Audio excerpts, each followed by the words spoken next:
Hello दोस्तों, तो इस वीडियो में हम क्या बताने वाले हैं। सिविल इंजीनियरिंग का जितना भी सब्जेक्ट है ना, जैसे कि आपका सॉम हो गया, आरसीसी हो गया, स्ट्रेंथ फ्लूइड हो गया, ठीक है, आपका इरिगेशन हो गया, सर्वे हो गया, मतलब जितना भी सब्जेक्ट है सारे सब्जेक्ट का हम सिर्फ और सिर्फ न्यूमेरिकल पार्ट बताने वाले हैं। न्यूमेरिकल पार्ट का जो भी कंसेप्ट है वो बताने वाले हैं सारे सब्जेक्ट का। जैसा कि देखा गया है कि सारे इस एग्जाम में specially focus on JSSC JE NSSC JE, सारे एग्जाम में क्या हो रहा है कि अगर 100 क्वेश्चन रह रहा है तो आपका 30% न्यूमेरिकल रहता ही रहता है। ठीक है, चाहे अभी ये जेएसएससी जेई का एग्जाम हो रहा है उसी को स्पेशली लेके हम बना रहे हैं, तो 120 क्वेश्चन में 30 से 35 क्वेश्चन न्यूमेरिकल आ रहा है। तो उस न्यूमेरिकल को ध्यान में रखते हुए कि न्यूमेरिकल आ रहा है हर सब्जेक्ट से, उसी को हम डिस्कस करने वाले हैं। देखिए, न्यूमेरिकल जो है बहुत ज़्यादा हार्ड नहीं आता है, सिर्फ आपको फार्मूला या फिर उसका कंसेप्ट नहीं पता रहता है। तो इस वीडियो में हम कोशिश करेंगे कि सारा का सारा सब्जेक्ट का सिर्फ और सिर्फ न्यूमेरिकल वाला जो कंसेप्ट है और जो भी जिस फार्मूला से वो न्यूमेरिकल बनेगा वो सारा हम बताने का कोशिश करेंगे। ठीक है, हो सकता है पार्ट 2 में हो, लेकिन हम कोशिश करेंगे एक ही पार्ट में हो। अगर एक दो पार्ट में हो जाए तो देखते हैं। ठीक है, तो आइए हम स्टार्ट करते हैं। ठीक है, सबसे पहला सब्जेक्ट हम स्टार्ट करेंगे। सबसे पहला सब्जेक्ट आरसीसी। पूरा कंसेप्ट नहीं बताएंगे, पूरा थ्योरेटिकल नहीं बताएंगे, सिर्फ और सिर्फ जो भी न्यूमेरिकल पार्ट है जिससे न्यूमेरिकल आता है सिर्फ वही हम डिस्कस करने वाले हैं। इसके बाद हम शॉर्ट नोट्स का ऑलरेडी एक वीडियो में आप लोग को पूरा का पूरा शॉर्ट नोट्स हम करा कर देंगे। ठीक है, सबसे पहले तो हम अभी न्यूमेरिकल का बात करेंगे। तो आइए देखिए कि जैसा कि एग्जाम अभी 23 तारीख को हुआ है जैसे जेई का, उसमें काफी न्यूमेरिकल पूछा गया है, तो इस बेसिस इसको ध्यान में रखते हुए हम कर रहे हैं ये चीज। ठीक है, तो आरसीसी डिजाइन में सबसे पहले तो आप देख सकते हैं यहाँ पे ये सारा डिफिनीशन है, ये सब हम डिस्कस करेंगे बाद में। पहले हम और सिर्फ न्यूमेरिकल पार्ट पे ध्यान देने वाला है। ठीक है, सिर्फ और सिर्फ न्यूमेरिकल, कहाँ से न्यूमेरिकल आ सकता है हम सिर्फ उसी पे ध्यान देंगे। सिर्फ बाकी और चीज बताएंगे हम आप लोगों को। ये वाला चीज आप थोड़ा सा याद रख लीजिएगा, ये वाला चीज आप थोड़ा सा याद रख लीजिएगा। ये जो टेबल है, स्पेसिफिक सरफेस एरिया जो है 2250 सीएम स्क्वायर पर ग्राम होता है 33 ग्रेड के लिए, 33 ग्रेड के लिए, 43 ग्रेड के लिए 3400 सीएम स्क्वायर पर ग्राम होता है और 53 ग्रेड के लिए 3400 सीएम स्क्वायर पर ग्राम होता है। ये चीज आप ध्यान रखिएगा।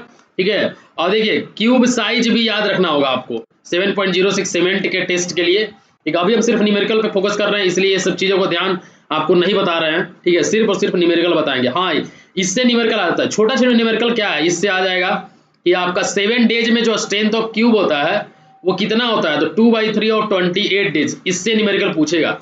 जो 7 डेज ऑफ कंक्रीट का स्ट्रेंथ 7 दिन में, ऐसे 28 डेज में फुल स्ट्रेंथ आता है 100%। और आपसे पूछ दे कोई कि 7 दिन में कितना आता है, तो 2/3 आता है। जैसे अगर मान लीजिए M20 ग्रेड कंक्रीट है तो 20 का अगर 7 दिन में पूछा जाए तो 2/3 इंटू 20 इतना आ जाएगा, मतलब 40 डिवाइडेड बाई 3 आ जाएगा। ठीक है, 13.33 आ जाएगा। ये आप याद रखेगा। वही पूछ देगा आपके 3 दिन में कितना हो जाएगा, तो हाफ हो जाएगा। 3 दिन में कितना हो जाएगा, 3 दिन में कितना हो जाएगा, तो हाफ हो जाएगा। 3 दिन में आप याद रखेंगे हाफ हो जाएगा, हाफ। ठीक है, ये आप 3 दिन में याद रखिएगा। ये हो गया। इसके बाद जो भी न्यूमेरिकल पार्ट है उसको हम कराएंगे। ठीक है, सारा का सारा सब्जेक्ट का आज हो जाएगा न्यूमेरिकल। ठीक है, इसके बाद हम पूरा का पूरा एक एक सब्जेक्ट का फिर से हम शॉर्ट नोट्स का एक बार अच्छे तरीके से रिवीजन कराने वाले हैं। ठीक है, एग्रीगेट का आपका जो भी न्यूमेरिकल पार्ट है वो सिर्फ हम बताएंगे। देखिए, इसको थोड़ा सा आप याद रख लीजिएगा, इस टेबल को थोड़ा सा आप याद रख लीजिएगा। फाइन ग्रेन्ड सैंड है, ठीक है, फाइन ग्रेन्ड सैंड है, मीडियम सैंड है और आपका कोर्स सैंड है। फाइन सैंड के लिए फाइननेस मॉडुलस 2.2 से 2.6, 2.6 से 2.9, 2.9 से 3.2 ये होता है। ठीक है, आगे हम डिस्कस करेंगे और देखेंगे क्या है।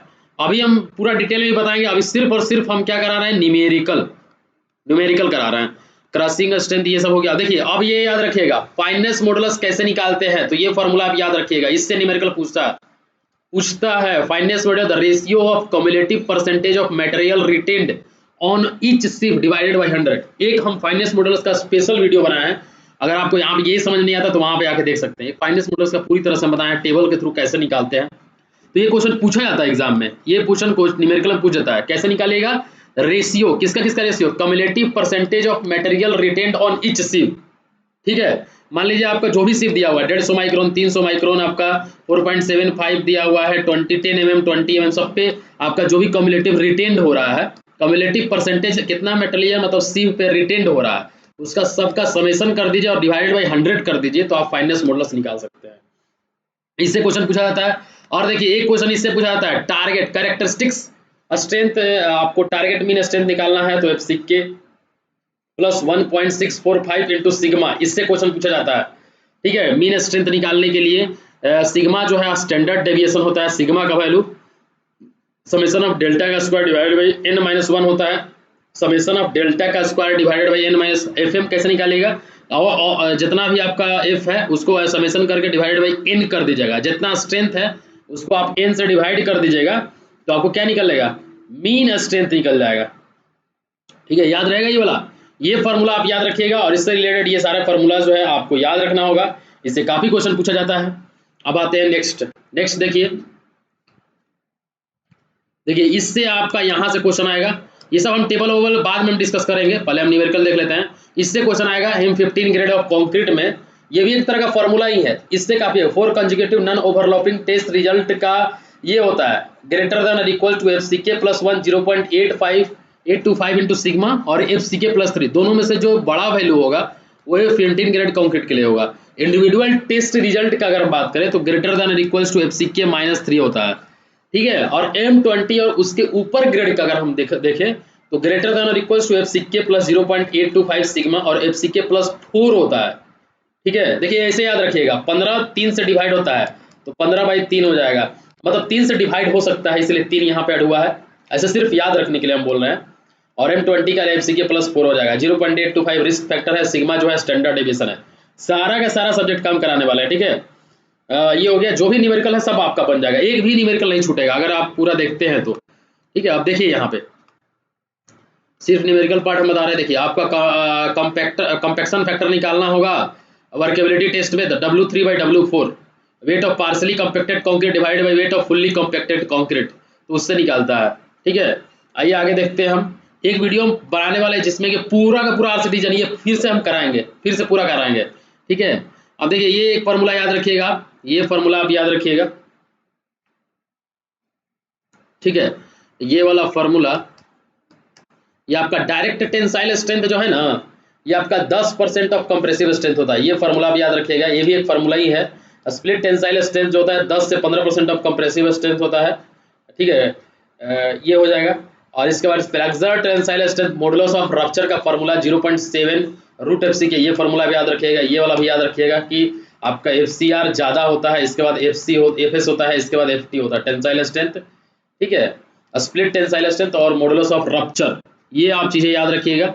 अब आते हैं नेक्स्ट में क्या है न्यूमेरिकल। ठीक है, नेक्स्ट में न्यूमेरिकल देखते हैं। देखिए अब आ गया न्यूमेरिकल, कहां से क्वेश्चन पूछता है, वर्किंग स्ट्रेस मेथड से अगर आप डिजाइन कर रहे हैं, वर्किंग स्ट्रेस मेथड से अगर आप डिजाइन कर रहे हैं और आपको निकालना है मॉडुलर रेशियो का वैल्यू, तो M equals to 280/3 sigma CBC हो जाएगा। मॉडुलर रेशियो क्या हो जाएगा, 280/3 सिग्मा CBC। सिग्मा CBC क्या है, परमिसिबल बेंडिंग कंप्रेसिव स्ट्रेंथ है। सिग्मा CBC क्या है, परमिसिबल बेंडिंग कंप्रेसिव स्ट्रेंथ। ठीक है, और डिजाइन लोड होता है जो मैक्सिमम लोड और वर्किंग और सर्विस लोड होता है। और टेंसाइल स्ट्रेंथ निकालना है तो FT/AC plus M into AS होता है। सिग्मा T क्या है, tensile stress in A concrete, FT क्या है, tensile force in A bar, AC क्या है आपका area of concrete section, AS क्या है एरिया ऑफ स्टील, और M क्या है मॉडुलर रेशियो। तो ये भी फार्मूला आप याद रखिएगा। अब modular ratio M equals to ES/AC होता है, मतलब strong modulus of elasticity divided by weak modulus of elasticity, ये भी होता है, ये भी आप याद रखिएगा। ठीक है, तो ये सारा फार्मूला है सिग्मा CBC और सिग्मा CC। इसको कैसे देखेंगे, इसको हम एक बार बताए थे आप लोगों को, एक बार हम इसको ऑलरेडी बता चुके हैं कि जो M10 होता है, M10 के लिए अगर सिग्मा CBC निकालना है तो FCK/3 करेंगे, अप्रॉक्स इसी के बराबर होता है, और सिग्मा CC/4 करेंगे तो उसके बराबर होता है, और टाउ BD 0.6 से स्टार्ट होता है। ठीक है, ये याद रहेगा सभी लोगों को, ये वाला चीजें याद रहिएगा। ठीक है, अब आते हैं नेक्स्ट में आप देख सकते हैं इसमें से क्वेश्चन कहां से पूछेगा वो चीज हम देखेंगे, मतलब न्यूमेरिकल, ये सब चीज हम सब फिर से एक्सप्लेनेशन करेंगे। ऐसा इसका एक शॉर्ट नोट्स भी बना चुके हैं, फिर से इस शॉर्ट नोट्स को अपडेट किए हुए हैं, तो इसका फिर से वीडियो आएगा आप लोगों के सामने, जल्द ही आ जाएगा। अब देखिए सिंपली सपोर्टेड और कैंटिलीवर में आपका लीवर आर्म Z का वैल्यू निकालना होगा, तो Z का वैल्यू कैसे निकालिएगा, D-XC/3 होता है। ठीक है, XC के इक्वल्स टू क्या होता है, XC equals to K into D होता है, तो इसके बाद KD रखेंगे तो K D बाहर निकाल लेंगे क्योंकि दोनों में D हो जाएगा, तो 1 माइनस के बाई 3 इंटू डी हो जाएगा। लीवर आर्म होता है इसके और इसके, लीवर आर्म होता है, कंप्रेशन एक तो लगता है और एक टेंशन लगता है, दोनों के बीच का जो डिस्टेंस होता है लीवर आर्म होता है। तो Z equals to J into D हो जाएगा, जे आपका लीवर आर्म फैक्टर हो जाएगा जेड, ठीक है। अब देखिए in case of simply supported beam, अगर न्यूट्रल एक्सिस का डेप्थ निकालना है, फार्मूला होता है in case of simply supported beam, formula होता है, ठीक है, M sigma C B C, M sigma C B C divided by M sigma C B C, M sigma C B C plus sigma S T into D होता है, plus sigma S T into D होता है। ये वाला formula आप याद रखिएगा, ठीक है, ये फार्मूला आप लोगों को याद रखना होगा। अब आते हैं ये formula A sigma C B C already बता दी है, क्या है आपका एक्स सी के आप इक्वल्स टू के डी हो जाएगा, K neutral axis depth factor है, सिग्मा एस टी स्टील का होता है, ये आपका कंक्रीट का होता है, bending tense compressive stress, moment of resistance निकालना है, ठीक है, मोमेंट ऑफ रेजिस्टेंस निकालना है। तो मोमेंट ऑफ रेजिस्टेंस निकालने का क्या फार्मूला होता है, मोमेंट ऑफ रेजिस्टेंस निकालने का क्या फार्मूला होता है, ये होता है आपका कंप्रेशन इनटू जेड या फिर टेंशन इनटू जेड। तो कंप्रेशन इनटू जेड करेंगे तो average compressive stress into area of concrete into Z करेंगे, तो इसका फार्मूला आ जाएगा 1/2 sigma C B C into J into K into D square, मतलब इसको हम क्यूबीडी स्क्वायर भी लिख सकते हैं। तो ये आपका मोमेंट ऑफ रेजिस्टेंस निकालने का फार्मूला होता है, सी इंटू जेड होता है ना, तो सी आपका क्या हो जाएगा 1/2 सिग्मा सी बी सी, और जेड का वैल्यू ऑलरेडी हम निकाले हुए थे, जेड का वैल्यू देखिए, जे का वैल्यू, जेड का वैल्यू जे इंटू डी हो जाएगा, तो जे इंटू डी हो जाएगा, ठीक है। तो क्यूबीडी स्क्वायर लिख सकते हैं, मोमेंट रेजिस्टिंग फैक्टर है क्यू। अब देखिए यहाँ पे फार्मूला ही फार्मूला, इस पे क्वेश्चन आ सकता है, इस सब पे क्वेश्चन आ सकता है जो हम बता रहे हैं। मोमेंट ऑफ रेजिस्टेंस ये आपका वर्किंग स्ट्रेस मेथड के लिए है, sigma S T into A S T into J into D हो जाएगा, sigma S T into A S T into J into D हो जाएगा, ठीक है। अब देखिए ये आपका actual depth of neutral axis निकालने का फार्मूला है, B into X A by two equals to M into A S T into D minus X A. ये जैसे दोनों में कंपेरिजन करिएगा, ठीक है, एक आपका actual depth of neutral axis और एक हो गया आपका मोमेंट ऑफ रेजिस्टेंस, इसमें जो निकाले, जो आप 0.36 एफ सी के एक्स यू इंटू बी, उससे एक आप निकाले एक्स यू का वैल्यू, उससे आप निकाले और एक इसमें निकाल दिए, ठीक है। तो इससे हो जाएगा आपका, तो यहाँ से आपका ये वाला फॉर्मूला है, यहाँ से आप एक्स ए निकाल सकते हैं। अब देखिए बैलेंस सेक्शन के लिए X A equals to X C होगा, अंडर इनफोर्स के लिए X A less than X C होगा, और आपका ओवर इनफोर्स के लिए ग्रेटर देन हो जाएगा, एक्स ए ग्रेटर देन एक्स सी हो जाएगा, ठीक है। मोमेंट ऑफ रेजिस्टेंस आप ऐसे निकाल सकते हैं। आप देखिए डबल इनफोर्स बीम में ये आप फिगर याद रखिएगा क्रॉस सेक्शन का, ये आपका नीचे वाला जो आपका है ये एम इंटू एस टी है, एम एस टी है, और ऊपर वाला 1.5 M into A S C है, ये आपका कंप्रेशन स्टील है, ये आपका टेंसाइल स्टील है। जेड1 जो है दो, अब यहाँ पे दो लग रहा है क्योंकि ऊपर में भी कंक्रीट है, नीचे में भी ऊपर में भी स्टील है, नीचे में भी स्टील है, तो दो C1 C2 दो लग रहा है, नीचे में जेड लग रहा है sigma S T by M, यहाँ से लेके यहाँ तक का डिस्टेंस जेड1 है और यहाँ से लेके यहाँ तक का जेड2 है, ये ऊपर में सिग्मा सीवीसी है, ये आपका स्ट्रेन हो गया, ये आपका स्ट्रेन इन स्टील हो गया, ठीक है। तो अब यहाँ पे देख सकते हैं, यहाँ पे आप देख सकते हैं actual depth of neutral axis का फार्मूला डबली इनफोर्स में B into X A by two plus 1.5 M into A S T into X A minus D dash equals to M into A S T into D minus X A. ये आपका actual depth of neutral axis निकालने का formula है, ठीक है। ये आपका किसमें है, ये आपका डबली इनफोर्स बीम में है, ये आपका डबली इनफोर्स बीम में, याद रखेंगे ये आपका डबली इनफोर्स बीम में है।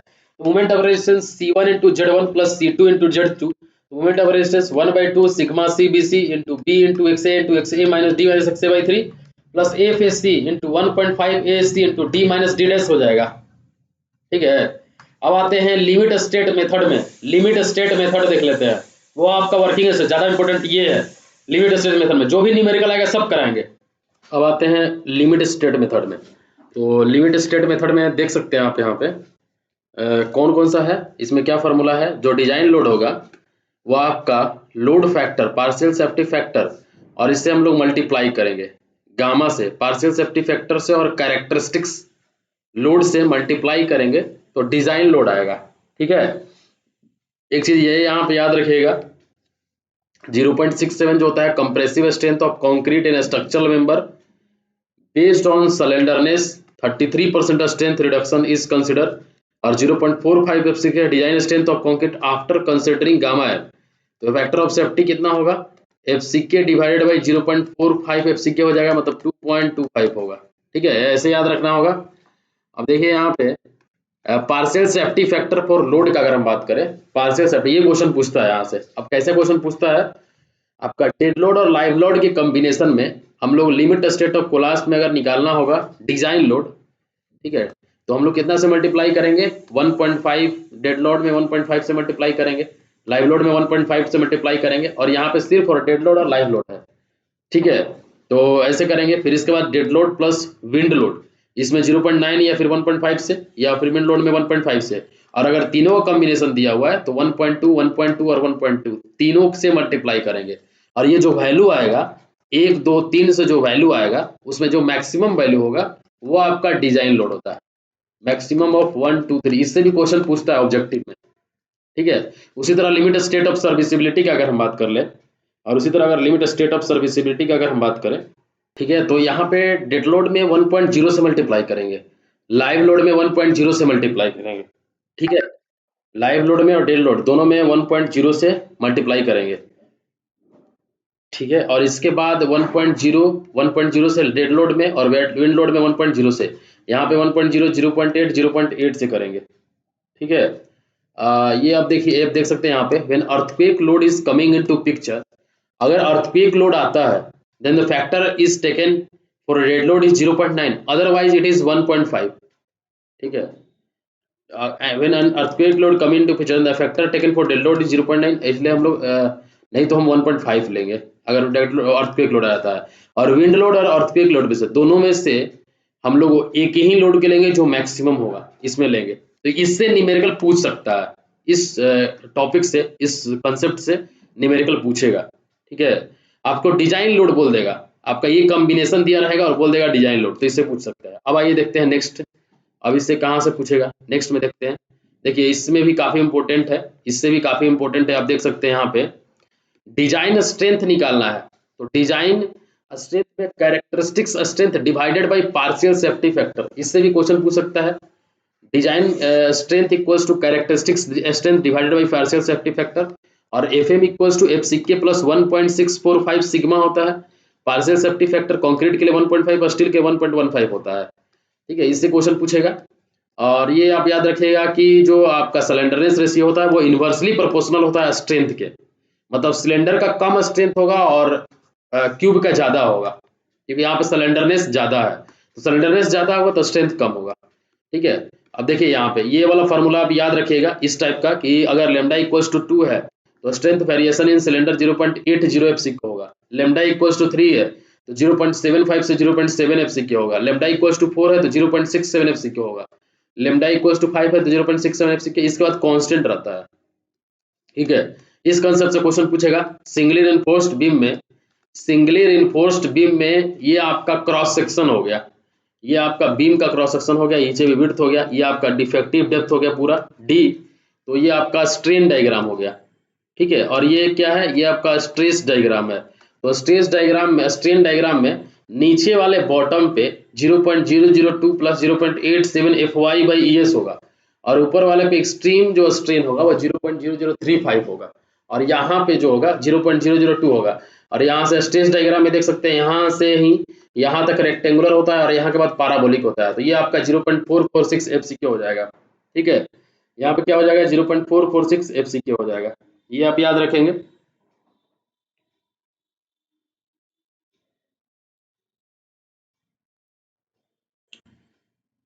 ठीक है, और ये स्ट्रेस डायग्राम, ये 0.87 FY होता है, यहाँ पे कंप्रेशन जो होता है, कंप्रेशन फोर्स अगर पूछ देता है तो 0.44 FCK, और यहाँ पे ये आपका टेंशन, टेंसाइल फोर्स हो जाएगा 0.87 FY हो जाएगा, ठीक है। XU मैक्स बाई डी का अगर हम बात कर लेते हैं, XU मैक्स बाई डी का अगर हम बात कर लेते हैं तो 0.0035 divided by 0.0035 plus 0.002 plus 0.87 FY by ES, ये आपका XU मैक्स का वैल्यू होगा।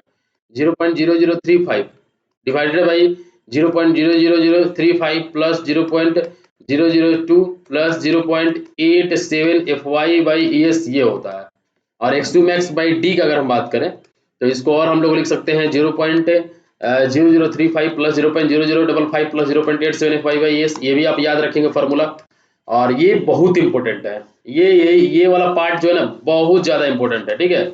इससे क्वेश्चन पूछ सकता है कि Fe250 के लिए M20 ग्रेड कंक्रीट के लिए XU मैक्स का वैल्यू कितना होगा, तो 0.53D होगा, 0.48D होगा, और 0.46 डी होगा। ये आपका घटते जा रहा है एक्सयू मैक्स का वैल्यू। Fe250 के लिए 53 0.53 और Fe415 के लिए 0.48 और Fe500 के लिए 0.46 हो जाएगा। ठीक है, अब हम बात कर लेते हैं नेक्स्ट में देखिए कंप्रेशन फोर्स अगर आपको देखना है सिंगली रिइंफोर्स्ड बीम में कंप्रेशन फोर्स, तो ये फॉर्मूला आप याद रखेंगे 0.36 FCK XU इंटू बी। यहाँ पे FCK जो है कैरेक्टरिस्टिक्स कंप्रेसिव स्ट्रेंथ है, ये आपका न्यूट्रल एक्सिस का डेप्थ है, बी जो है विड्थ है, और जो आपका टेंशन है 0.87 FY इंटू AST होगा। Actual depth of neutral axis अगर हमको निकालना है तो हम लोग दोनों बराबर करेंगे, कंप्रेशन और टेंशन को दोनों को बराबर करेंगे, इससे आप XU निकाल सकते हैं। ठीक है, ये याद रखेंगे आप, इससे आप XU निकाल सकते हैं। अब देखिए यहाँ पे अगर आपका ट्रिंगल होगा लेकिन अंदर की तरफ होगा तो यहाँ पे इसका एरिया जो होता है 1/3 BH होता है, पूरा ट्रिंगल का एरिया हाफ BH होता है, अगर बाहर की तरफ निकला होगा 2/3 BH होता है। ठीक है, ये आपका B/4 हो जाएगा, ये आपका 3B/4, यहाँ पे 3B/8 5B/8 5B/8 हो जाएगा। ठीक है, XA equals to XM XU max होगा तो ये आपका बैलेंस सेक्शन के लिए होगा, लेस देन होगा तो अंडर रिइंफोर्स सेक्शन के लिए होगा, ग्रेटर देन होगा तो ओवर रिइंफोर्स सेक्शन के लिए होगा। और ये भी फार्मूला भी याद रखिएगा, मोमेंट ऑफ रेजिस्टेंस जो होता है वो कंप्रेशन इनटू जेड होता है, मतलब force into perpendicular distance tension into Z, और जेड जो लीवर आर्म होगा, ठीक है, वो अभी हम पहले जो बताए थे, ठीक है, Z equals to XC minus K into XC/3 होता था ना, तो आपका के ये आपका 1 - 1 ऐसे करके था फार्मूला। ठीक है, डी हम लोग K/3 इंटू डी का वो वाला था, वो आपका वर्किंग स्ट्रेस मेथड में था, ये आपका लिमिट स्टेट मेथड है। तो यहाँ पे जो लीवर आर्म का वैल्यू है ये बहुत इंपॉर्टेंट है, याद रखिएगा, D - 0.42 XU max. Area of steel हो जाएगा 0.5 FCK/FY into 1 - 0.4 sorry into 1 - √4.6 MU/FCK BD² into BD हो जाएगा। ये आपका एरिया ऑफ स्टील हो जाएगा। Moment of resistance compression into Z, moment of resistance का जो वैल्यू होगा 0.36 FCK B into XU max into D - 0.42 XU max हो जाएगा। और मोमेंट ऑफ रेजिस्टेंस अगर हम निकालते हैं तो 0.4148 FCK BD² और Fe250 होगा, XU मैक्स 0.53 D होगा, और XU मैक्स का वैल्यू तो 0.53 D होगा, और मोमेंट ऑफ रेजिस्टेंस ये वाला फार्मूला में हम XU मैक्स का डाल दिएंगे तो 0.48 FCK। ये तीनों फार्मूला याद रखिए, बहुत ही ज्यादा इंपॉर्टेंट है, ये पूरा जो है ना ये वाला बहुत ज्यादा इंपॉर्टेंट है, इसको आप याद रखिएगा। 0.148 FCK BD² Fe250 में, 0.138 FCK BD² Fe415 में, 0.133 FCK BD² Fe500 में, 148 से स्टार्ट होकर 0.138 133 हो जाएगा। परसेंटेज ऑफ ये भी फार्मूला याद रखिएगा, जो AST मैक्स होता है, AST होता है ये आपका 0.5 FCK divided by FY into 1 minus root over 4.6 MU/FCK BD² into BD। ये वाला फार्मूला आप जरूर याद रखेंगे। ठीक है, ये फार्मूला आप याद रखिएगा। ठीक है, अब आगे बढ़ते हैं। ठीक है, परसेंटेज ऑफ टेंसाइल स्टील निकालना होगा, परसेंटेज ऑफ टेंसाइल स्टील। तो देखिए ये क्वेश्चन आया था, बहुत इंपॉर्टेंट है, परसेंटेज कंप्रेशन और टेंशन को बराबर करेंगे तो AST equals to 0.36 FCK XU max divided by 0.87 FY होगा। परसेंटेज ऑफ टेंसाइल स्टील निकालेंगे तो 100 इंटू AST/BD करेंगे। अब देखिए 0.36 डिवाइडेड बाय 0.87 इसका वैल्यू निकालिएगा तो 0.414 होता है, तो यहाँ पे 0 पॉइंट इसको अगर करेंगे तो 0.414 हो जाएगा FCK/FY XU max by D into 100, क्योंकि यहाँ पे नीचे में D से डिवाइड कर रहे हैं, तो ये आप याद रखिएगा 0.36 FCK XU बाई 0.87 FY हो जाएगा। ठीक है, तो 0.414 FCK/FY, और क्योंकि ये फॉर्मूला आप नहीं याद है तो 0.414 याद रखिएगा होता है, नहीं तो एग्जाम में फिर निकालना पड़ेगा, आप निकाल नहीं पाएगा। ठीक है, तो अब ये वाला फार्मूला आप याद रखेंगे 0.414, जो परसेंटेज ऑफ स्टील निकालना होगा FCK/FY into XU max by D divide into 100, ये आपका परसेंटेज निकालने के लिए होगा। ठीक है, अब आते हैं नेक्स्ट।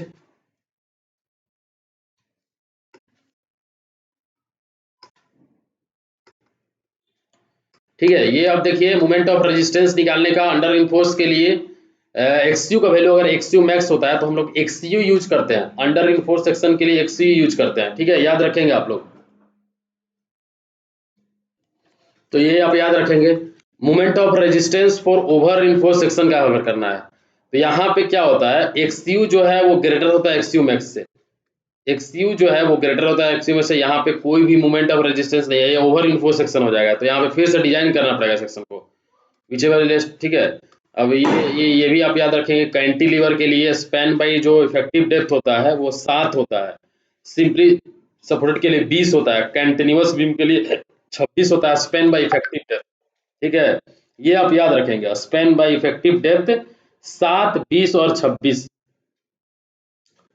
ठीक है। और इफेक्टिव स्पैन जो है कैंटिलीवर के केस में इफेक्टिव स्पैन, ये आपका क्लियर स्पैन है एल, और ये आपका एल इफेक्टिव हो जाता है बीच से लेके, तो L plus B S by two या फिर L plus D by two होता है, और स्मॉलर वैल्यू होता है L plus B S by two या फिर L plus D by two. ये आप बहुत इंपॉर्टेंट है, इससे भी क्वेश्चन पूछा जाता है, L plus B S by two और L plus D by two, smaller value हो जाता है।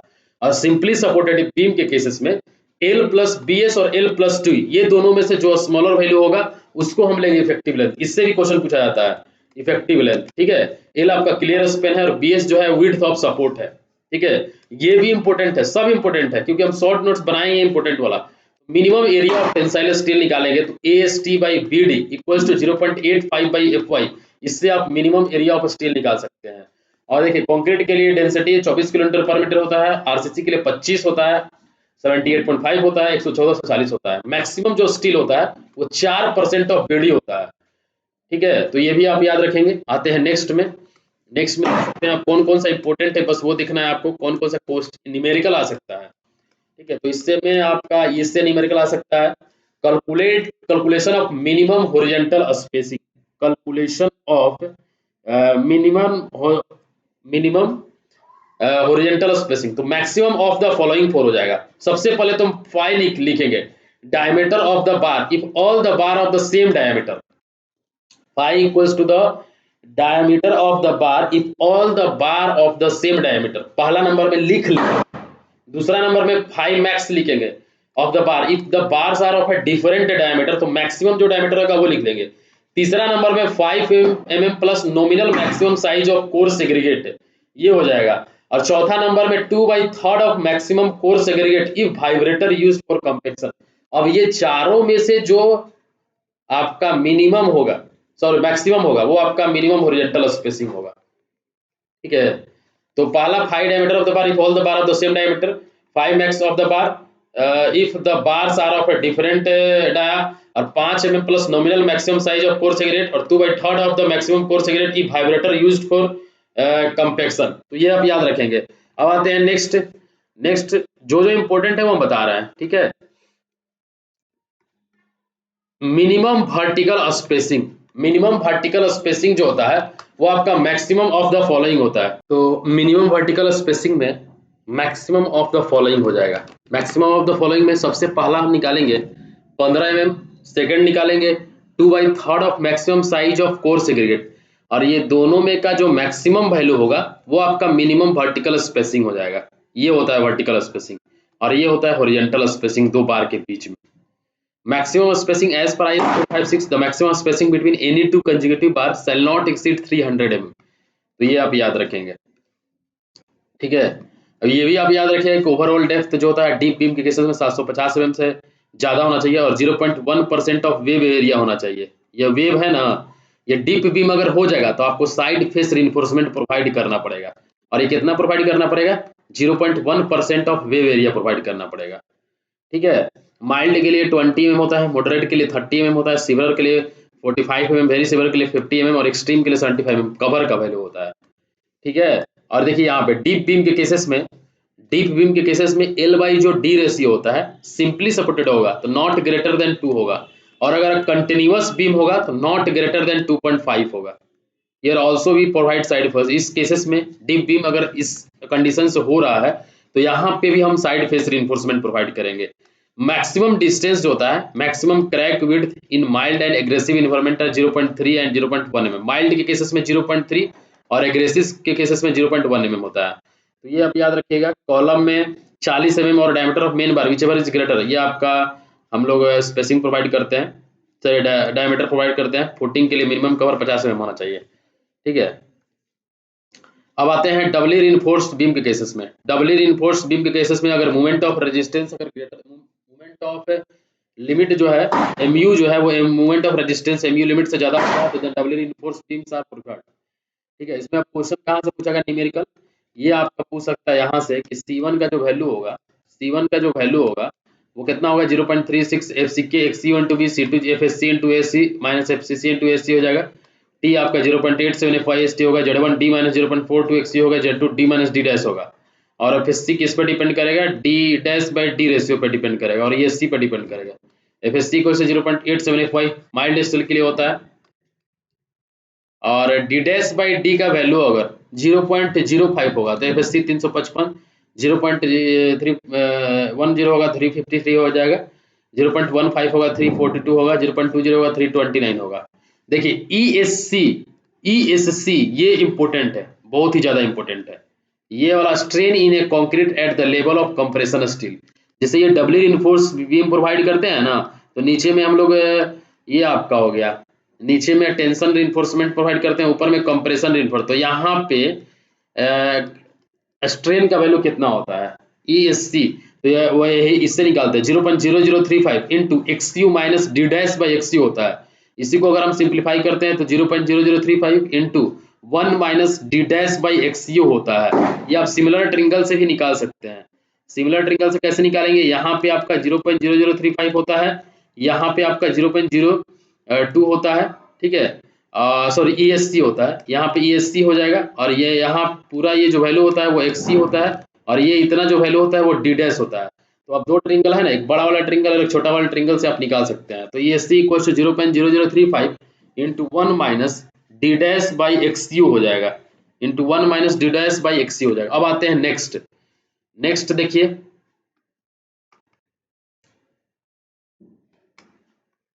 नेक्स्ट इसमें आपको क्या याद रखना है, MU अगर MU से कम होगा तो MU लिमिट से कम होगा तो सिंगली रिइंफोर्स होता है, MU अगर MU लिमिट से ज्यादा हो तो डबल रिइंफोर्स होता है। टेंसाइल रिइंफोर्समेंट निकालना है सिंगली रिइंफोर्स बीम के लिए, तो MU limit equals to 0.87 FY into AST1 into D minus 0.42 XU max, ऐसे निकालिएगा। Calculation of compression steel for excess movement MU minus MU limit, तो MU minus MU limit FSC into ASC into D minus D dash होता है और ये दोनों को फिर बराबर कर देते हैं। ठीक है, उतना ज्यादा इंपॉर्टेंट नहीं है इसमें से, इस पेज से कुछ भी इंपॉर्टेंट नहीं है। अब नेक्स्ट आते हैं, देखिए इसमें बहुत ज्यादा इंपॉर्टेंट क्वेश्चन है, इससे क्वेश्चन पूछ सकता है, बहुत ज्यादा इंपॉर्टेंट है, इससे क्वेश्चन पूछ सकता है। ये आपका limit state of collapse flexor मतलब टी बीम का केस है। टी बीम में आपको याद क्या रखना है, जो पूछेगा जो न्यूमेरिकल पूछेगा वही सिर्फ हम बता रहे हैं। इफेक्टिव विड्थ ऑफ फ्लेंज पूछेगा, effective width of flange in case of T beam, तो L0/6 plus BW plus 6DF not greater than centre to centre distance, ये बहुत इंपॉर्टेंट है। एल बीम के केसेस में, ये आपका टी बीम हो गया, ठीक है, एल बीम के केसेस में L0/12 plus BW plus 3DF हो जाता है, इसी में डिवाइडेड बाई 2 हो जाता है, तो ये एल बीम के केसेस में हो जाएगा, ठीक है। और आइसोलेटेड टी बीम के केसेस में BF equals to L0 divided by L0 by B plus 4 plus BW not greater than B होता है। आइसोलेटेड अगर टी बीम होगा तो L0 by B plus 4 plus BW हो जाएगा। और आइसोलेटेड एल बीम के केसेस में, आइसोलेटेड एल बीम के केसेस में अगर हम बात करें तो 0.5 L0 divided by L0 by B plus 4 plus BW not greater than B होगा, ठीक है। L0 जो होगा distance between point of inflection, BF जो होगा effective width of flange, B जो हो जाएगा विड्थ ऑफ फ्लेंज हो जाएगा, ठीक है। और BW जो होगा विड्थ ऑफ वेब और रिब हो जाएगा, DF जो हो जाएगा वो डेप्थ ऑफ फ्लेंज और थिकनेस ऑफ स्लैब हो जाएगा, ठीक है। तो ये आप याद रखेंगे, ये आपका एल बीम है, ये जो बीच वाला पोर्शन होता है ये आपका टी बीम है, लास्ट वाला पोर्शन एल बीम है, ठीक है, ऐसे याद रखना होगा। अब देखिए और क्या है इसमें, अब इसमें कुछ भी इंपॉर्टेंट नहीं है, ये सब फार्मूला जो है इस फार्मूला से उतना क्वेश्चन नहीं पूछेगा टी बीम के केसेस में, क्योंकि ये सब आपका लेंथी फार्मूला है, इसलिए हम इसको स्किप कर रहे हैं यहाँ पे, ठीक है, इसको हम स्किप कर रहे हैं। देखिए जो ऑब्जेक्टिव में जिससे क्वेश्चन आएगा सिर्फ हम वही बताने की कोशिश कर रहे हैं आप लोगों को, ठीक है, जिससे क्वेश्चन आएगा, ठीक है। अब बात कर लेते हैं इसका देख लेते हैं फ्लेंज बीम, इसमें कौन कौन सा क्वेश्चन आ सकता है, इससे नहीं आएगा, सिर्फ न्यूमेरिकल बता रहे हैं। लिमिट स्टेट ऑफ कोलैप्स और शियर में ये आपका शियर स्ट्रेस जो होता है VA Y bar divided by I into B होता है, ये आपका वर्टिकल शियर फोर्स है, एरिया है आपका, सेंटर से डिस्टेंस है और विड्थ है, मोमेंट ऑफ इनर्शिया है। शियर स्पेन जो होता है वो कांस्टेंट शियर फोर्स में होता है। 80 से 90% जो शियर स्ट्रेस होता है वो आपका रेजिस्टेंस होता है वेव के थ्रू, और जो 80 से 90% मूवमेंट होता है वो रेजिस्टेंस होता है फ्लेंज से, फ्लेंज रेजिस्ट करता है। अब देखिए ये इंपॉर्टेंट है, AV बाई डी का ratio, shear Spain by effective length, effective depth अगर लेस देन 1 होगा तो स्प्लिटिंग फेल्योर होगा, मतलब हाई कंप्रेशन हो जाएगा, कंप्रेशन ज्यादा होगा। AV बाई डी का जो रेशियो है वो लेस देन अगर 1 होगा तो स्प्लिटिंग फेल्योर होगा। ये आपका डीप बीम के केसेस में, टाइड अप्रोच आर्चेस फेल्योर के केसेस में होता है। अगर AV बाई डी का रेशियो 1 से 2.5 के बीच में होता है तो डायगोनल कंप्रेशन फेल्योर होगा। ये सब इंपॉर्टेंट है, ये बहुत इंपॉर्टेंट है। AV बाई डी का 1 से 2.5 के बीच में डायगोनल कंप्रेशन फेल्योर, ये आपका प्योर शियर का कंडीशन है, इसमें सडन फेल्योर हो जाएगा। ठीक है, ये आप याद रखेंगे। अब देखिए यहाँ पे अगर AV बाई डी का जो रेशियो है, AV बाई जो डी का रेशियो है वो अगर 2.5 से 6 के बीच में होता है, AV बाई डी का रेशियो 2.5 से 6 के बीच में होता है तो डायगोनल टेंशन फेल्योर होता है, प्योर शियर का कंडीशन है। यहाँ पे 45 डिग्री क्रैक डेवलप हो जाएगा टेंशन जोन में। AV बाई डी का रेशियो जो है 6 से ज्यादा होगा तो फ्लेक्सर फेल्योर होगा, बेंडिंग मोमेंट मैक्सिमम होगा, वर्टिकल क्रैक और 90 डिग्री क्रैक आ जाएगा। अब देखिए यहाँ पे पहला नंबर जो है ये आपका शियर क्रैक है, पहला जो है ये आपका 45 डिग्री पे शियर क्रैक आता है, फ्लेक्सर क्रैक आपका 90 डिग्री पे आता है। दूसरा नंबर है आपका फ्लेक्सर क्रैक, देख सकते हैं आप फिगर में, दूसरा नंबर है आपका फ्लेक्सर क्रैक। तीसरा नंबर है ये वाला, ये फ्लेक्सर और शियर दोनों का कॉम्बिनेशन है, क्योंकि ये ना तो 45 डिग्री पे है ना ही 90 डिग्री पे, ऐसे है, तो ये आपका दोनों कॉम्बिनेशन है। ये जो है ये आपका क्रशिंग ऑफ कंक्रीट शो करता है। ठीक है, अब यहाँ पे ये चीज याद रखेंगे। अब देखिए ये हो गया जनरल 2.8 mm अगर हम लोग स्टीरअप्स प्रोवाइड करते हैं तो स्टीरअप्स का जो एरिया हो जाएगा 2 × π/4 स्क्वायर हो जाता है। अब डिजाइन प्रोसीजर में से क्वेश्चन क्या पूछेगा ऑब्जेक्टिव में, भी टाउ भी equals to nominal shear stress. Nominal shear stress जो होता है, नॉमिनल शियर स्ट्रेस का जो वैल्यू होता है वो होता है टाउ भी equals to VU by BD। VU आपका फैक्टर्ड शियर फोर्स हो जाएगा, B विड्थ हो जाएगा, D डेप्थ हो जाएगा। टाउ सी जो डिपेंड करेगा वो आपका PT equals to 100 AST by BD और FCK पे डिपेंड करता है। अगर टाउ भी का value less than tau C होता है, टाउ भी का वैल्यू अगर लेस देन टाउ सी होता है तो कोई भी शियर इन्फोर्समेंट का जरूरत नहीं है। टाउ भी का वैल्यू अगर लेस देन 0.5 टाउ सी होता है तो मिनिमम शियर इन्फोर्समेंट का भी जरूरत नहीं है। टाउ भी का वैल्यू अगर ग्रेटर देन 0.5 टाउ सी होता है, मतलब हाफ टाउ सी से, टाउ सी क्या है, स्ट्रेंथ ऑफ कंक्रीट है, और ये हम अप्लाई कर रहे हैं, स्ट्रेस अप्लाई कर रहे हैं, शियर स्ट्रेस, और ये कितना उस शियर में कितना स्ट्रेंथ है कंक्रीट का, ये टाउ सी है। तो अगर जो हम अप्लाई कर रहे हैं वो ज्यादा है 0.5 टाउसी से, लेकिन टाउसी से कम है, तो यहाँ पे मिनिमम शियर इन्फोर्समेंट प्रोवाइड करना पड़ेगा। 0.5 टाउसी से ज्यादा है लेकिन तुम और टाउसी से ज्यादा नहीं है तो यहाँ पे सेफ होगा शियर में, फिर भी मिनिमम शियर इन्फोर्समेंट प्रोवाइड करना पड़ेगा। और लेस देन हो जाएगा 0.5 तो यहाँ पे कोई भी शियर इन्फोर्समेंट प्रोवाइड करने की जरूरत नहीं है। ठीक है, अब आते हैं नेक्स्ट, ये आपका मिनिमम शियर इन्फोर्समेंट प्रोवाइड करने का ये है फॉर्मूला है 0.ASV by B into SB equals to 0.487 into FY। ये वेरी वेरी इंपॉर्टेंट क्वेश्चन है। Minimum shear reinforcement ASB by B into SB equals to 0.4 divide by 0.87 FY हो जाएगा।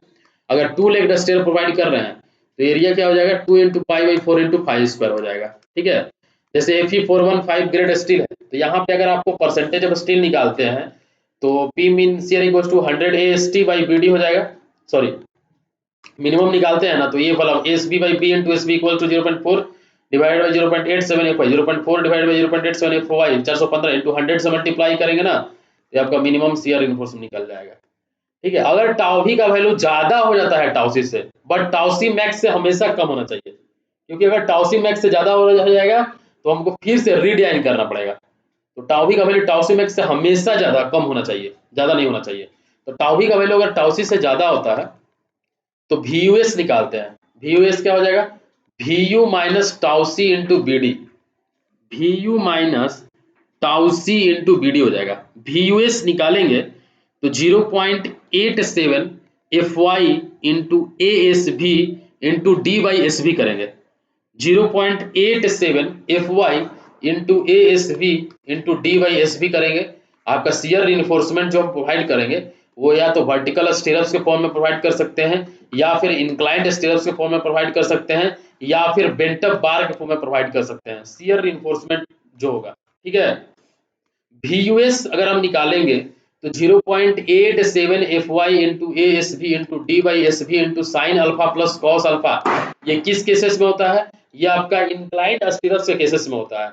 यहाँ पे अल्फा इक्वल्स टू 45 डिग्री हो जाएगा, ठीक है। और VUS equals to 0.87 FY into ASV into DSV sine alpha, यह आपका बेंटअप बार के केसेस में होगा। और VUS equals to 0.87 FY into ASV into DSV, ये आपका VUS के केसेस में होगा, ठीक है। इसके बाद हम देखते हैं यहाँ पे 0.87 FY into ASV into DSV sine alpha. DSV का जो वैल्यू होता है वो 1 के बराबर होता है। DSV का जो वैल्यू होगा 1 के बराबर होगा। ये आपका बेंटअप बार के केसेस में हो जाएगा। VUS equals to 0.87 FY into ASV into sine alpha हो जाएगा, ठीक है, इंटू साइन अल्फा। ये आपका बेंटअप बार के केसेस में याद रखिएगा।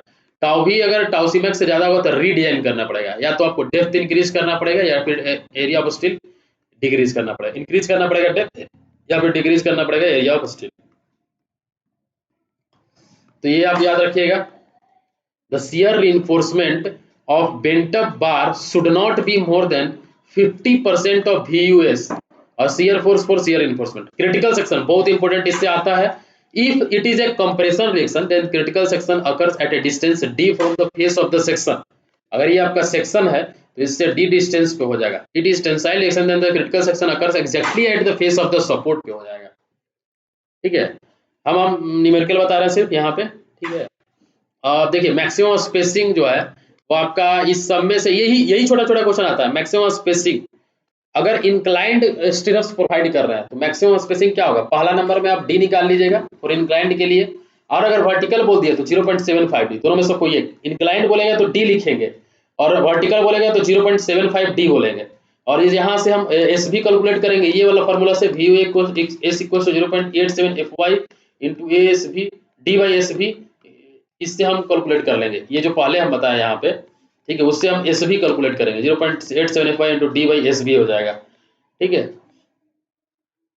तो VUS निकल जाएगा, और VUS निकल गया। इसके बाद तीसरा नंबर में हम 300 में रखेंगे। चौथा नंबर में ASV by B into S B equal to 0.487 by 0.4 divide by 0.875, यहाँ से हम चौथा लिख देंगे। और ये सब में से जो मिनिमम वैल्यू होगा वो आपका मैक्सिमम स्पेसिंग हो जाएगा। ये सब में से जो मिनिमम वैल्यू होगा वो आपका मैक्सिमम स्पेसिंग हो जाएगा। टाउसी मैक्स का वैल्यू भी निकालेंगे ग्रेड ऑफ कंक्रीट के हिसाब से। M15 के लिए 2.5 होगा, M20 के लिए 2.8 होगा, M15 के लिए M25 के लिए 3.1 हो जाएगा, ठीक है। तो ये यहाँ से इतना से क्वेश्चन आ सकता था। आपका डेवलपमेंट लेंथ से क्वेश्चन आएगा। 5 sigma is divided by 4 tau BD। LD जो है आपका डेवलपमेंट लेंथ है, और सिग्मा इस जो है आपका अलाउएबल स्ट्रेस इन स्टील और design stress. Allowable stress in steel या फिर डिजाइन स्ट्रेस है, इसका वैल्यू 0.87 FY होता है। और टाउ BD क्या है? बॉन्ड स्ट्रेंथ ऑफ कंक्रीट है, ये कि FCK पे डिपेंड करता है। जैसे कि M15 ग्रेड कंक्रीट के लिए टाउ BD का वैल्यू 1 हो जाएगा, M20 के लिए 1.2 होगा, 25 के लिए 1.4 होगा, 30 के लिए 1.5 होगा, 35 के लिए 1.7 होगा, 40 के लिए 1.40 और उसके ऊपर के लिए 1.9 होगा। Tau BD value for mild steel in tension ये हो जाएगा, ठीक है। और टाइप ऑफ स्टील का अगर हम देखें तो टेंशन स्टील में अगर माइल्ड स्टील है और अगर टेंशन है तो जो टाउ BD का वैल्यू होगा वो टाउ BD होगा। माइल्ड स्टील है और कंप्रेशन स्टील है तो 25% हम बढ़ा देंगे। कंप्रेशन के लिए हम 25% बढ़ाते हैं, टाउ BD के वैल्यू में बढ़ाना है 25%, टाउ BD में बढ़ाना है 25%। HYSD होगा तो और 60% बढ़ जाएगा टेंशन के केसेस में। और HYSD होगा और कंप्रेशन होगा तो 60% HYSD के लिए बढ़ता है और कंप्रेशन के लिए बढ़ता है 25%। जो टाउ BD का वैल्यू है वो बढ़ेगा। क्यों? क्योंकि माइल्ड स्टील में जो होता है ना ये आपका प्लेन बार होता है, और ये आपका HYSD जो होता है ना ये आपका कोरुगेटेड होता है। तो कोरुगेटेड होता है तो ज्यादा ग्रिप बनाएगा तो स्ट्रेंथ ज्यादा होगा, इसलिए हम इसका 60% बढ़ाते हैं बॉन्ड स्ट्रेंथ।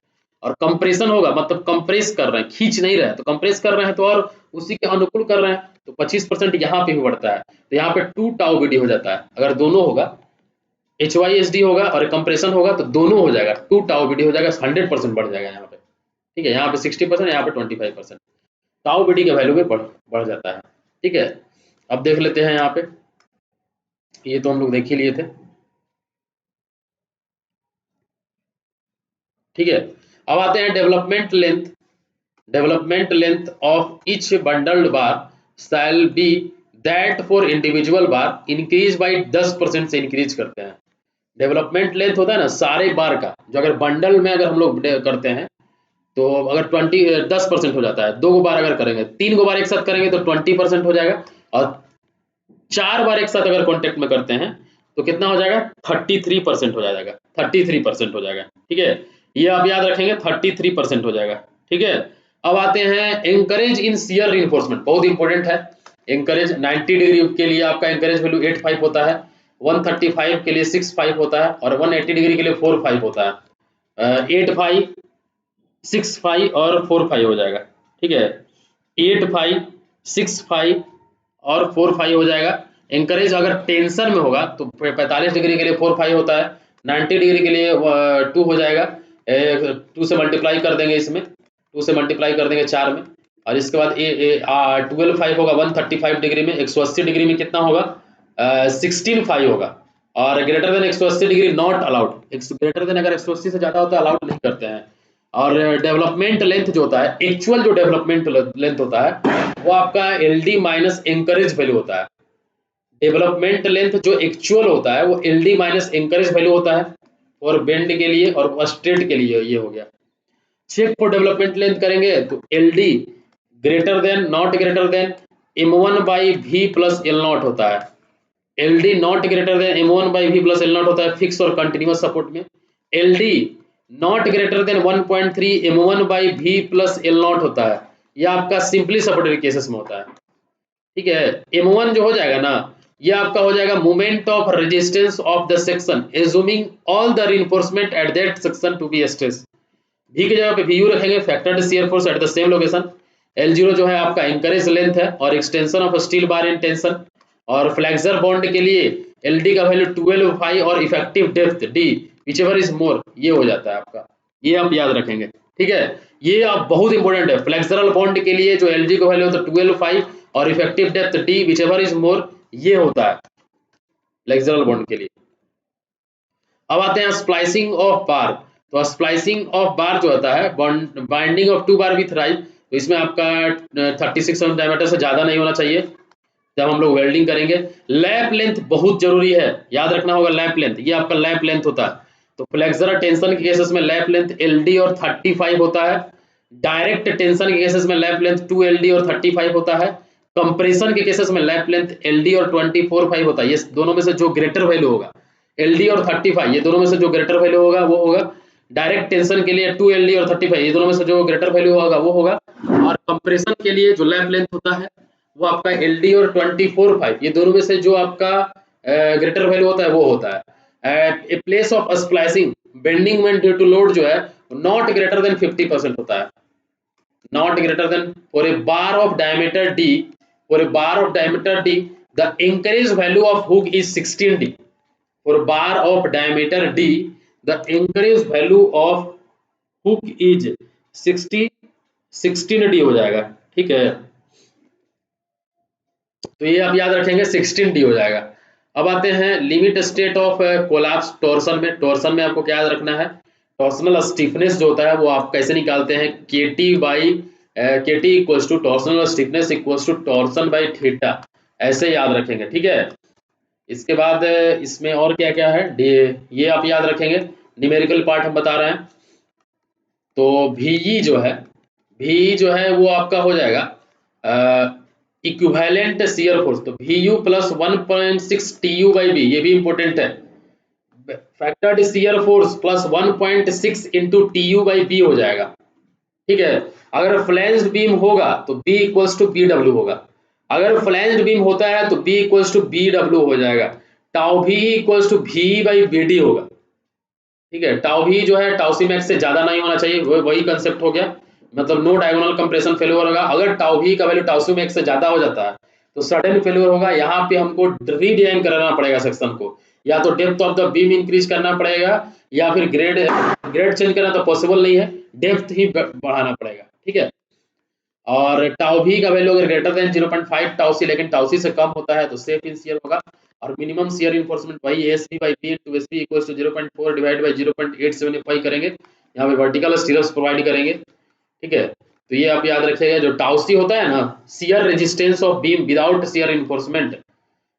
टाउसी जो है ना, एक्चुअल जो कंक्रीट का शियर रेजिस्टेंस कितना है किस पे डिपेंड करेगा, ये आपका टाउसी 1, टाउसी 2 और टाउसी 3 पे डिपेंड करेगा। टाउसी 1 जो होता है वो dowel action of main steel की वजह से होता है, टाउसी 2 जो होता है वो एग्रीगेट इंटरलॉकिंग की वजह से होता है, और टाउसी 3 जो होता है अनकरेक्ट कंक्रीट की वजह से होता है। ठीक है, ये हम लोग कैसे निकालेंगे, एस्टिमेटेड बाई एफसीकेंट परसेंटेज ऑफ टेंसाइल स्टील, इसके बेसिस पे कोड बुक से निकालेंगे, IS 456 2000 से निकालेंगे। ठीक है, IS 456 2000 से निकालेंगे, याद रखेंगे ये वाला। तो ये हो गया। ठीक है, अब ये याद रखेंगे आप, टाउ भी जो है अगर 0.5 टाउसी से ज्यादा नहीं है तो सेफ है शेयर में, no need of even minimum shear reinforcement, ignore, TU equals to 0 हो जाएगा यहाँ पे। ठीक है, तो ये आप याद रखेंगे, टाउ भी ग्रेटर देन टाउ से हो जाएगा, not safe in shear, shear reinforcement required, VUS equals to V minus tau city. तो ये आप याद रखेंगे। अब आते हैं नेक्स्ट, ये फार्मूला बहुत इंपॉर्टेंट है न्यूमेरिकल पॉइंट ऑफ व्यू से, ये फार्मूला बहुत ही इंपॉर्टेंट है। जब इक्विवेलेंट मूवमेंट आप निकालिएगा तो अल्टीमेट मूवमेंट प्लस MT हो जाता है, जो टॉर्सन के कारण जो मूवमेंट आ रहा है, तो TU into 1 plus D/B divide by 1.7 होता है, और ये होता है आपका 0.87 FY into AST into D minus 0.42 XU max. इसके इक्विवेलेंट जो मूवमेंट होगा ये बराबर होगा।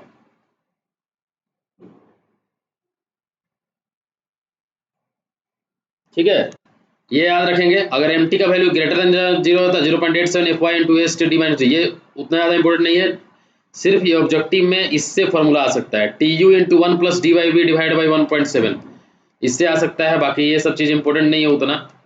ये आप याद रख सकते हैं कि टाउ भी जो टेपर्ड सेक्शन में होता है वो होता है VU minus MU by D tan beta divide by BT होता है, BD होता है, तो ये आप याद रख सकते हैं। अब आते हैं स्लैब में, स्लैब में क्या इंपॉर्टेंट है, स्लैब में आपका LY बाई LX का वैल्यू अगर ग्रेटर देन 2 होता है तो 1 वे स्लैब है, लेस देन इक्वल टू 2 होता है तो 2 वे स्लैब है। ठीक है, बाकी ये सब तुम थ्योरी में कराएंगे ही कराएंगे। आप ये फार्मूला बहुत ही इंपॉर्टेंट है, ये फार्मूला बड़ी ज़्यादा इंपॉर्टेंट है। 0.12% ऑफ BD HYSD बार के लिए होता है मिनिमम स्टील, और मिनिमम स्टील 0.15% ऑफ BD होता है माइल्ड, आपका ये माइल्ड स्टील बार के लिए, और मैक्सिमम 4% ऑफ BD होता है। ये बड़ी इंपॉर्टेंट है। S2 by S1 equals to φ2 by φ1 का स्क्वायर। एक क्वेश्चन आता है कि सपोज दैट अगर आप 100 mm स्पेसिंग दे रहे हैं, 100 mm अगर स्पेसिंग दे रहे हैं तो बार यूज कर रहे हैं आप 12 फाई, तो अगर आपको सपोज दैट कि आपके पास अगर 12 फाई के बार अवेलेबल नहीं है, 10 फाई का अवेलेबल है, तो कितना स्पेसिंग देना पड़ेगा, तो ये आपका S2 S1 हो गया, ये आपका φ1 हो गया, ये S2 हो गया, φ2 हो गया, तो इस फार्मूला पे निकल जाता है। ठीक है, ये याद रखेंगे आप। इसके बाद आप देख सकते हैं यहाँ पे check for spacing, minimum main steel के लिए आपका 3D और 300 भी स्मॉलर होगा, और डिस्ट्रीब्यूशन स्टील के लिए 5D और 450 जो भी स्मॉलर होगा वो आपका डिस्ट्रीब्यूशन स्टील के लिए हो जाएगा। तो ये अब काफ़ी इंपॉर्टेंट है। इसके बाद ये फार्मूला आप याद रखिएगा, 2 वे स्लैब में जो आपका type of slab simply supported होगा तो Fe2 आपका जो स्पैन बाई डेप्थ होता है 35 हो जाता है, और H बाई और फिक्स्ड और कंटिन्यूस सपोर्ट के लिए 40 हो जाता है, और HYSD में निकालते हैं तो 0.8 से मल्टीप्लाई हो जाता है, इधर 0.8 से मल्टीप्लाई हो जाता है, और My equals to alpha X WLX का square, My equals to alpha by WLX का स्क्वायर, ये हो जाएगा। अब आते हैं फ्लैट स्लैब में, तो directly resting on a column of no beam, design criteria is punching shear, minimum thickness 125 mm, maximum size of coarse aggregate 1/4D, maximum size of स्टीबा 1/8D, ये हो जाता है। ठीक है, ASTX इक्वल्स टू STY हो जाएगा स्क्वायर के लिए, और ASTX not equals to STY rectangle के लिए हो जाएगा, तो ये आप याद रखिएगा।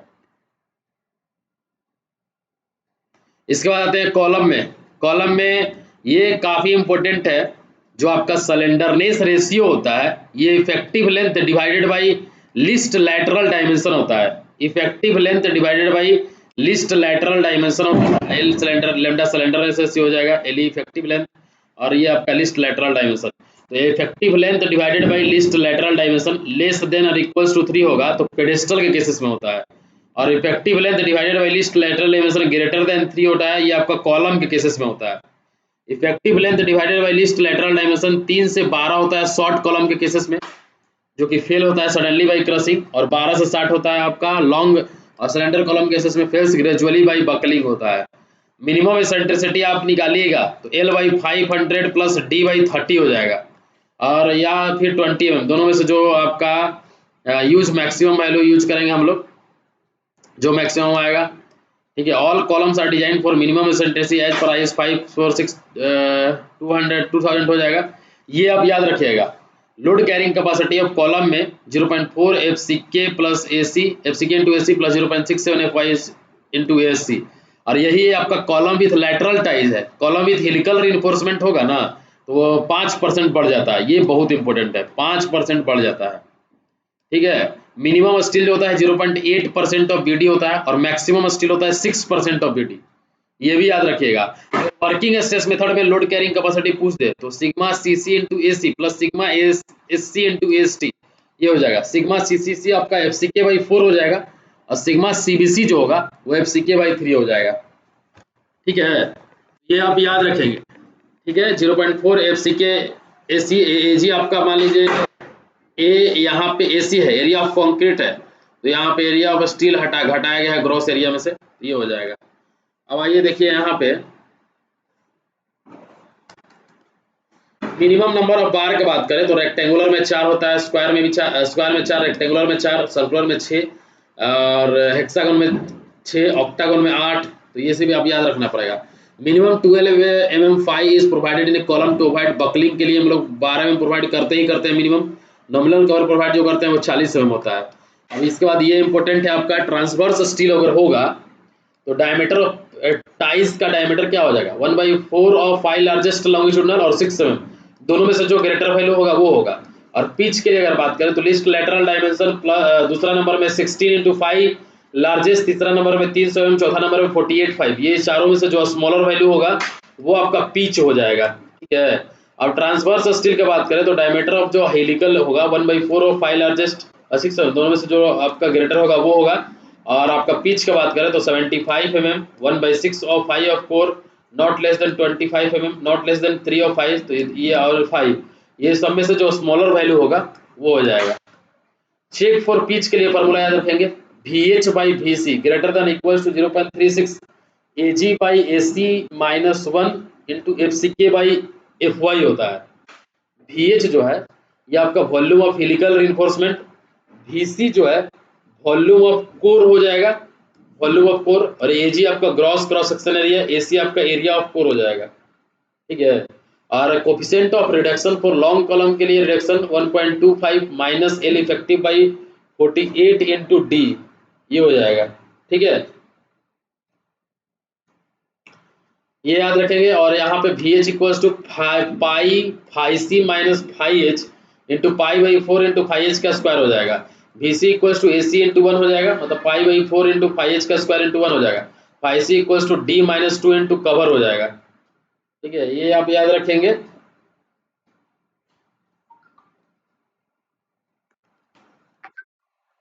अब देखिए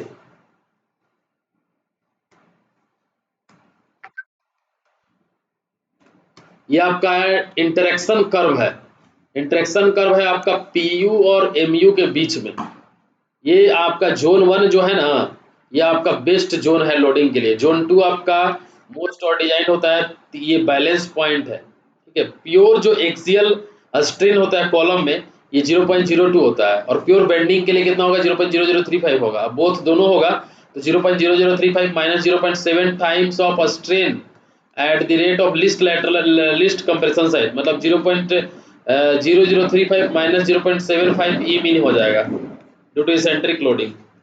ठीक है, ए बी आपका टेंशन फेल्योर होगा, ये ए से लेके जो बी है ये आपका tension failure, B balance failure होगा, बी सी आपका compression failure, C D minimum eccentric zone हो जाएगा। ठीक है, अब आते हैं लिमिट स्टेट ऑफ कोलैप्स और फुटिंग के केसेस में। तो मिनिमम डेप्थ ऑफ फाउंडेशन जो हो जाएगा वो हो जाएगा आपका 500 mm। Minimum depth of foundation कितना हो जाएगा, 500 mm। Minimum age thickness of footing is 150 mm हो जाएगा, मिनिमम एज थिकनेस सॉइल के ऊपर में।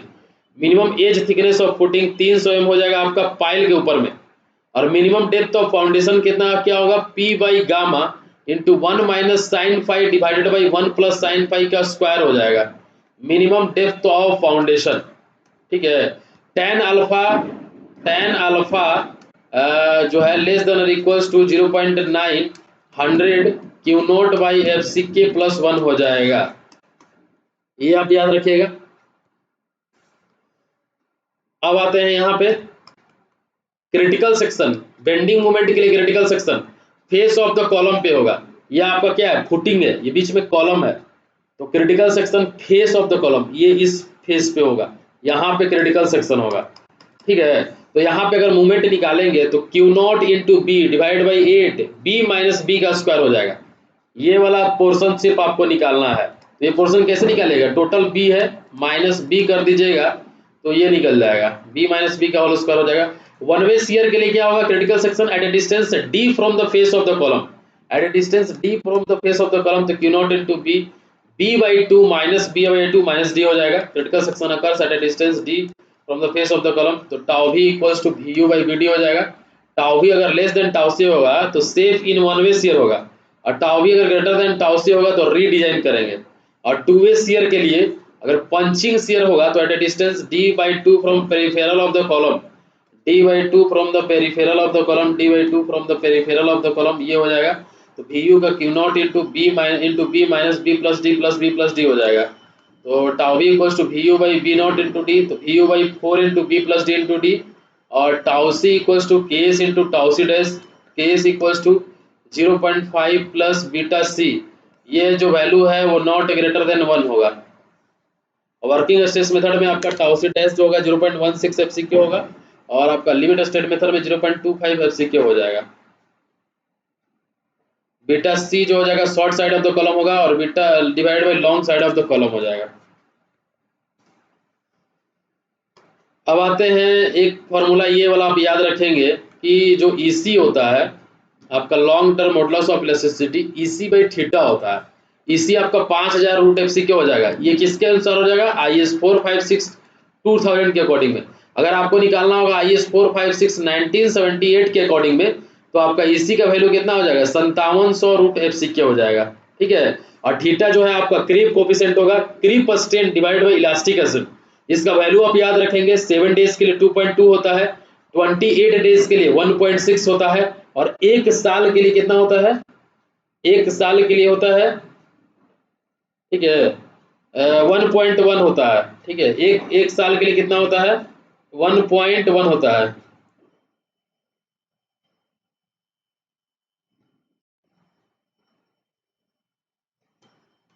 ये आप याद रखेंगे, बाकी इसमें और कोई इंपॉर्टेंट नहीं है। अब आते हैं नेक्स्ट,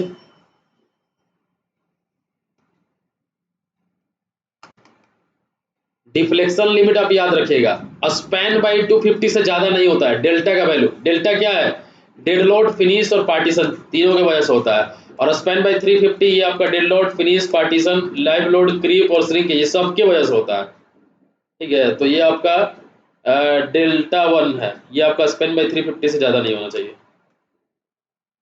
सिंपली सपोर्टेड बीम में 60 बी और 250 बी स्क्वायर बाई डी होता है, दोनों में से स्मॉलर वैल्यू हो जाएगा। कैंटिलीवर के केसेस में 25 बी और 100 बी स्क्वायर बाई डी, इसका जो दोनों में से जो स्मॉलर होगा वो हो जाएगा। ठीक है, स्लेंडरनेस रेशियो आपका कॉलम के लिए 60 एलएलडी से ज़्यादा नहीं होना चाहिए, और 100 बी स्क्वायर बाई डी से ज़्यादा नहीं होना चाहिए। ये वाला भी कैंटिलीवर के लिए 7, 20, 26 याद रखिएगा। अगर 10 मीटर से ज़्यादा स्पेन होता है तो 10 by Spain into 7, 10 by Spain into 20, 10 by Spain into 26 हो जाता है। ठीक है, बाकी इधर इतना इंपॉर्टेंट नहीं है। अब आते हैं प्री स्ट्रेस कंक्रीट बीम में। तो प्री स्ट्रेस कंक्रीट बीम में अब याद रखिएगा, प्री स्ट्रेस कंक्रीट बीम में आप ये जरूर याद रखिएगा, प्री टेंशन में M40 ग्रेड का कंक्रीट यूज होता है, और आपका पोस्ट टेंशन में M30 ग्रेड का कंक्रीट यूज होता है। ठीक है, अब यहाँ पे न्यूमेरिकल कहाँ है, न्यूमेरिकल देखते हैं। ज्यादातर हम बोल रहे हैं न्यूमेरिकल कहीं पे ही ये वीडियो है पूरा। ठीक है,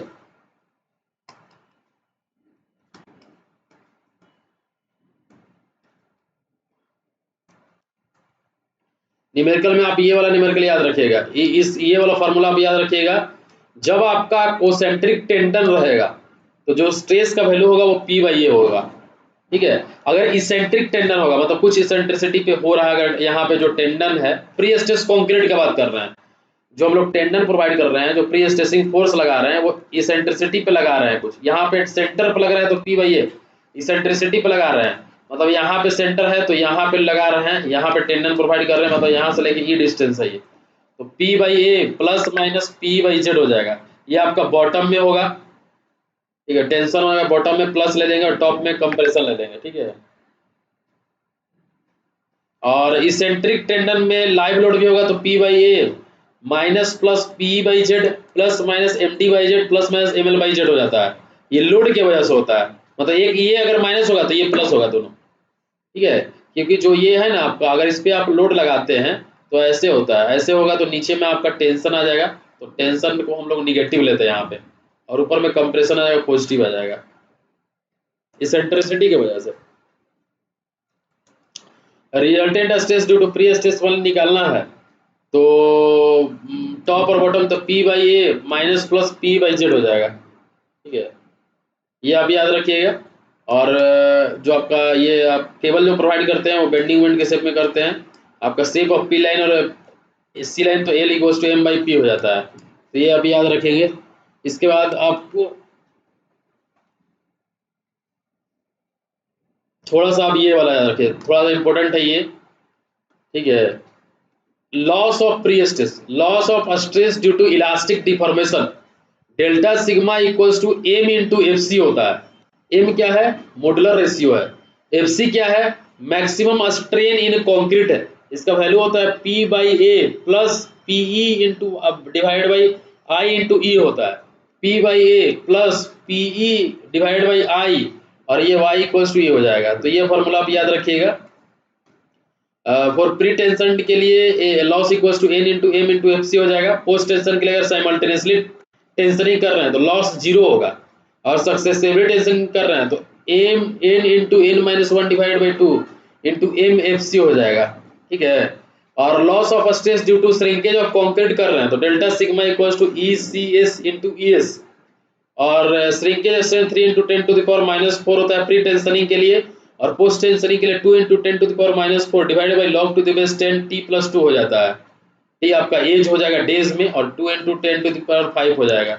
और परसेंटेज लॉस निकालिएगा तो delta sigma by sigma not हो जाएगा। तो ये आपको याद रखना पड़ेगा। अब यहाँ पे देख सकते हैं, ये वाला थोड़ा सा याद रखिएगा। Loss of prestress due to creep of concrete, creep of concrete की वजह से अगर आप निकालते हैं, क्रीप ऑफ कंक्रीट की वजह से निकालते हैं तो ये फॉर्मूला आप याद रखिएगा। Loss of stress due to creep of concrete, तो ultimate creep strain method ECC equals to 1 newton per M square for unit strain, तो delta sigma equals to ECC into FC into ES हो जाएगा। ये आपका creep की वजह से होता है, ठीक है। और creep coefficient method delta sigma equals to phi into M into FC हो जाएगा, ठीक है। और phi equals to creep coefficient हो जाएगा EC बाई ई, तो ultimate creep strain divided by elastic creep strain हो जाएगा। और ड्यू टू एंकरेज स्लिप की वजह से निकालेंगे तो delta sigma equals to ES delta ES by L हो जाएगा। Due to creep of steel की वजह से निकालेंगे तो 2 से 8% होता है टोटल प्री स्ट्रेस का, और 0.5 FY से 0.85 FY होता है। फ्रिक्शन की वजह से निकालेगा तो delta sigma equals to sigma not into mu alpha plus KX होता है। फ्रिक्शन के वजह से अगर हम बात करें तो जो आपका लॉस ऑफ स्ट्रेस होता है sigma not into mu alpha plus K into X होता है। सिग्मा नॉट आपका हो जाएगा initial prestressing force at jacking in, mu जो हो जाएगा coefficient of friction between duct and steel wire, alpha जो हो जाएगा angle between the tangent drawn at jacking in and the considered section and the change of the slope from one end to another end, और K जो हो जाएगा आपका constant हो जाएगा वेव इफेक्ट के लिए। तो ये आप याद रखिएगा, ठीक है। If the tendons are tension from both the end, loss of free stress is half of the initial. अगर टेंशन को दोनों तरफ से अगर टेंडन को टेंशन कर रहे हैं तो जो लॉस ऑफ स्ट्रेस होगा वो हाफ ऑफ द इनिशियल हो जाएगा, ठीक है। तो यहाँ पे जो है आपका RCC डिजाइन से जो जो पार्ट न्यूमेरिकल का आ रहा था वो खत्म हो गया। इतने इससे ज़्यादा न्यूमेरिकल नहीं पूछेगा, ठीक है। इतना पूछेगा, आप इतना देख लीजिएगा, आपको बहुत सारा चीज़ क्लियर होगा। इसका हम PDF भी प्रोवाइड कर देंगे, इसका ऑलरेडी हम वीडियो बना चुके हैं शॉर्ट नोट्स का, उसमें भी ये चीज़ बताया है, बस हम ये आज अलग से बता दीजिए, ठीक है, बता दिए। Thank you for watching this video. Have a nice day.